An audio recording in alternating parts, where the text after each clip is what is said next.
হাজার শিক্ষক রিটায়ারমেন্টে গিয়েছে।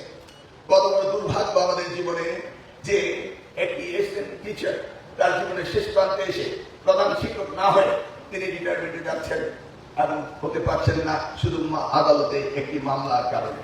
সিম্পলি মামলা হলেই আটকিয়ে যায় শিক্ষা ব্যবস্থা।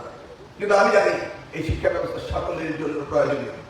আদালতে যে মাননীয় আদালত যারা বিচারক রয়েছেন তারাও শিক্ষাকে গুরুত্ব দেন, আমরা সকলেই দিই। কিন্তু আমি জানি না কোন অবহেলার কারণে এইভাবে মামলার জটের কারণে শিক্ষক নিয়োগ দিতে পারছি না। গ্রামান্তরে গিয়ে দেখো, একজন হাত তুলে বলুন আপনার এলাকায় কয়জন হেডমাস্টার নেই বলুন, যে কোনো একজন বলুন, জাস্ট আরবিট্রারি ফিগার কত পার্সেন্ট? আমি নরসিংদী থেকে এসেছি, আমি একে হাসান মাহবুব। আমরা পড়াশোনা প্রস্তাব করি, প্রায় 18টা প্রাথমিক বিদ্যালয়ের ভারপ্রাপ্ত হেডমাস্টার দিয়ে পরিচালিত হচ্ছে আমার জানা মতো। ধন্যবাদ স্যার।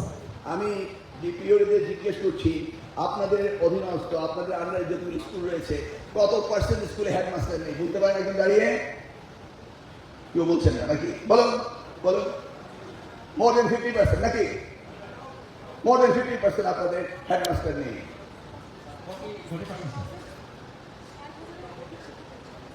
ওই যে শুনেন আমাদের শিক্ষা তিনি বললেন 60,000-এরও বেশি শিক্ষা প্রতিষ্ঠানে হেডমাস্টারের শর্টেজ হয়ে গিয়েছে। 2017 সাল থেকে মামলা চলছে, কতটা শিক্ষক রিটায়ারমেন্ট চলে গিয়েছে। আমি মন্ত্রী হওয়ার পর করে এই শিক্ষক নিয়োগ দেওয়ার জন্য ল মিনিস্টারের সাথে কথা বলছি, অ্যাটর্নি জেনারেলের সাথে কথা বলছি। মনে হচ্ছে এই বিষয়টি কারো কনফারেন্সে নেওয়ার প্রয়োজনই নেই। এইভাবে দেশের শিক্ষা ব্যবস্থা চলতে পারে না। গত সপ্তাহে আমাদের মাননীয় সংসদ সদস্য নোয়াখালী জেনারেল আব্দুল ফারুক 6 বারের এমপি, তিনি এসে আমাকে শিক্ষক নেই বলে হইচই করছেন। আমি বললাম পয়েন্ট পড়ে বলুন, এইভাবে জিজ্ঞেস করুন কেন? মাননীয় স্পিকার মাধ্যমে আমাকে জিজ্ঞেস করুন। তিনি মাননীয় স্পিকারের মাধ্যমে জানতে চাইলেন পয়েন্টে পড়েন দাঁড়িয়ে। আমি তখন সুযোগ পেয়ে গেলাম 300 বিধিতে আমি বিষয়গুলো বললাম। সাথে সাথে মহামান্য আদালত নিশ্চয়ই বিষয়গুলি লক্ষ্য করেছেন এবং তারা সাথে সাথে সিদ্ধান্ত দিয়েছেন জুলাই মাসে 2 তারিখে এই মামলায় ডিভিশনের ক্লজ লিস্টে উঠবে এবং মামলা নিষ্পত্তি হয়ে যাবে। এই মামলা আমি কন্টেস্ট করছি না, আমি শুধু চাই শিক্ষক নিয়োগ দিতে। ইতিমধ্যে আরো 17,000 আবার এস্টাবলিশড নিয়ারলি 60,000 প্রাথমিক স্কুলে শিক্ষকের শর্টেজ রয়েছে।